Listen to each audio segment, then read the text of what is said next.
punishing a child for something they've done wrong does very, very little for the child, aside from instilling fear into them. Does very, very little.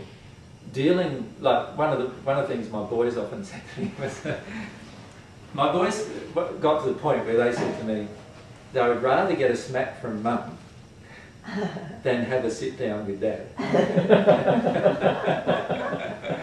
Because in the end, what happened was, emotionally, they felt like they felt the pain of their choices when they sat down and we discussed them all from God's perspective. Does that make sense? Mm-hmm. And mum didn't do that with them, so they felt, yeah, they felt a strong, you know, they felt that every time they sat down to discuss something with dad, there was going to be some emotions arise and there was going to be some processing happening. And they realised that that was the most powerful effect. And for that same reason, when they were with their mum, they were totally out of control. And when they were with myself, generally they were well-mannered and in control.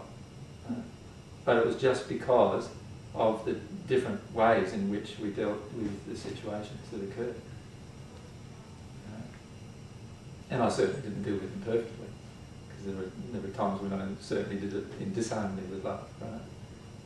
But when you look at the way God works, all of those laws are so perfect, right? All of those laws are so governed towards cause. Mm-hmm. And every single spirit you talk to in the spirit world, in the first sphere and the other spheres, all of them are all like they're there because of the causes within themselves that cause them to be placed there. They're not there for some indeterminate reason.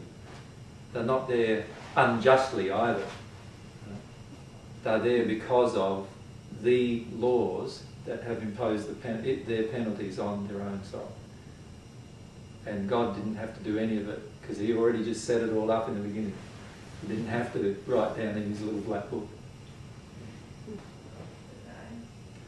So God doesn't write down in His little black book. I think in the Bible it says that God has a book of life and a book of judgment. In the Old Testament. Yeah, and that's not true, obviously, right? Because God doesn't need one. We saw that in Bruce Almighty, just the paperwork. Yeah. When he was answering the emails. Yeah. Lots of paperwork, lots of folders. Yeah. Yeah, obviously that concept of God's there. Yeah, not quite exactly what it is.